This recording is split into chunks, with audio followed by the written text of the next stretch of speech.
स्वामी परमात्मानंद जी महाराज, गुरुदेव आपके चरणों में महाराज जी, आपकी कृपा से हम बेसहारा गौ माता की सेवा करवाते हैं और श्री रामायण जी एवं श्रीमद् भगवत गीता जी के अखंड पाठ करवाते हैं। महाराज जी, हम आपके श्रीमुख से गौ माता जी की महात्मा और उनकी सेवा का हमें फल बताइए, जिससे उत्साह बने हमें। कई बार गौ माता के विषय में भी चर्चा हुई है। यदि हमारे अंदर भगवत भाव गौ माता के प्रति हो जाए, स्वयं श्री भगवान चराचर जगत में तो व्याप्त हैं ही, पर हमारे धर्म में प्रधानता जैसे वेद माता गायत्री की है, ऐसे ही गौ माता की।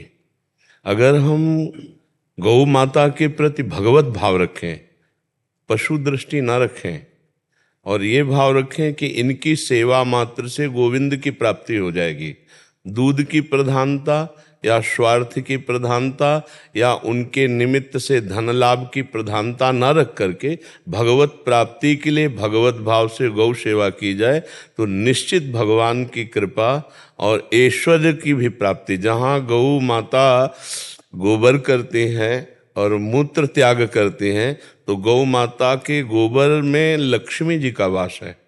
इसीलिए पहले पवित्रता के लिए घरों में गोबर से लिपा जाता था।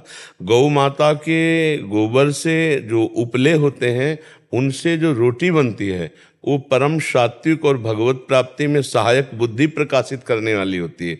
और जो गौ माता के रोम रोम में जैसे ऐसे हाथ फेराया जाए, तो जैसे तीर्थों के अवगाहन से पवित्रता होती, तो गौ माता के रोम रोम के स्पर्श मात्र से पवित्रता होती है। पर आज भगवत भाव क्षीण होता जा रहा है।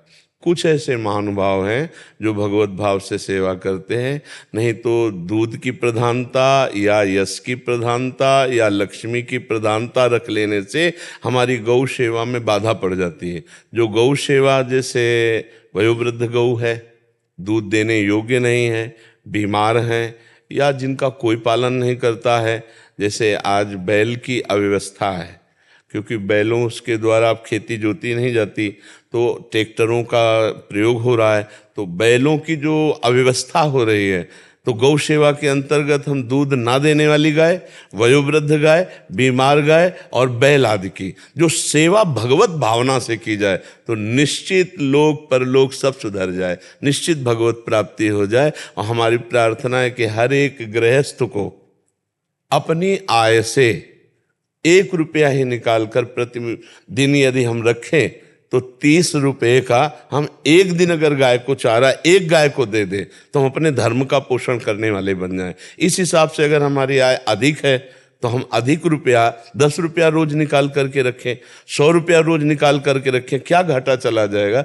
और वो हम जहाँ उचित गौ सेवा हो रही है, वहाँ अगर हम पहुँचाएँ, तो बहुत से ऐसी गौएँ जिनका बहुत तरह से दुख हो रहा है, जैसे गौएं छोड़ दी गई तो प्लास्टिक खा रही हैं। एक दृश्य हमने देखा कि एक गौ का ऑपरेशन किया गया, तो उसके पेट से एक बोरा भर प्लास्टिक निकली। अब उनको भोजन नहीं मिलता, तो इधर उधर पड़ी हुई प्लास्टिक, अगर वो गौशाले में सुरक्षित हैं, सेवा और चारा पा रही हैं, तो हमारे धर्म का पोषण हो रहा है। गौ हमारे सनातन धर्म में परम पूज्य स्थान माता का प्राप्त किए हुए, जैसे वेदत्रयी गायत्री माता, ऐसे गौ माता। तो हमें लगता है कि सब गृहस्थ जन जो है कुछ न कुछ अर्थ अपना गौ सेवा के लिए अगर निकाल के रखें, और समीपस्थ जो गौ सेवा हो, जहाँ गौशाला आदि, वहाँ पहुँचा दें, या चारा खरीद कर स्वयं पहुँचा दें, तो गौ सेवा होने से हमारे धर्म की रक्षा होगी और हमारे भगवान प्रसन्न होंगे। जब पृथ्वी को पीड़ा पहुँची, तो गौ रूप धारण करके भगवान को पुकारा, तो भगवान का अवतार हो गया, और भगवान अवतार लेकर गोविंद रूप से गौओं की सेवा की। इसलिए हमें लगता है सबको गौ सेवा में सहयोग करना चाहिए। स्वयं पाल करके यदि सेवा करने की सामर्थ्य न हो, तो जहाँ गौ पालन हो रहा है, वहाँ अपना कुछ सहयोग पहुँचा देना चाहिए। हम भारतवासी कितनी मात्रा में हैं,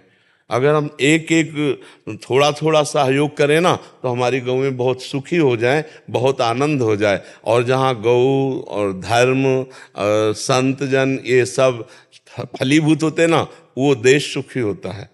वहाँ समय समय पर वर्षा, समय समय पर पृथ्वी अन्न आदि देती है। और जहाँ गौ और धर्म और संत इनका अनादर होता है, वहाँ फिर बहुत प्रकार के दुर्भिक्ष और बहुत प्रकार की अनिष्टकारी बुद्धियाँ प्रकट होने लगती हैं। इसलिए गौ सेवा में बहुत लाभ है, हमें सबको गौ सेवा करनी चाहिए। यदि प्रगट में हम अपने घरों पे न रख पावे तो जहाँ गौ सेवा हो रही वहाँ अपना सहयोग पहुँचाना चाहिए। इससे भगवत भी प्राप्ति हो जाएगी, बुद्धि निर्मल हो जाएगी। अगर आप धन भी चाहते हैं तो गौ कामधेनु स्वरूपा है, वो आपकी कामनाओं की भी पूर्ति कर देंगे जी। आपकी कृपा है महाराज, बेसहारा गौ माता की सेवा करवाते। हाँ बिल्कुल बिल्कुल बिल्कुल, ऐसा संत जनों से ही हो सकता है, क्योंकि प्रायः जो स्वार्थ बुद्धि रहित होते हैं वो ऐसी सेवा कर सकते हैं।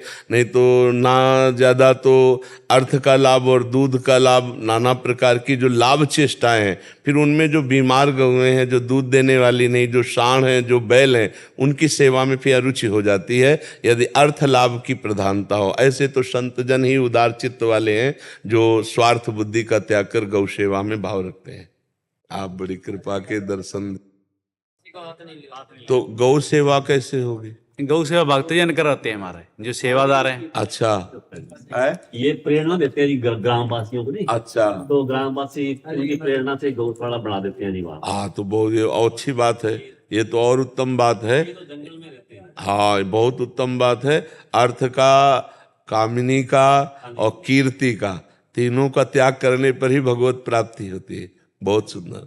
नहीं, हमें बहुत उत्साह है नए नए बच्चों को देखकर। हाँ और प्रेरणा करो हमारे समाज में भगवत प्राप्ति के मार्ग में अग्रसर हो। जैसे नौजवान बच्चे ना, ये तप और संयम से जब चलेंगे तो आगे चलकर हमारे भारत के लिए ये विभूतियाँ बनेंगे, ये जगत कल्याण करने वाले बनेंगे। इस अवस्था से जो चलते हैं ना ब्रह्मचर्य पालन करके, वो आखिरी तक अवश्य माया पर विजय प्राप्त कर लेते हैं।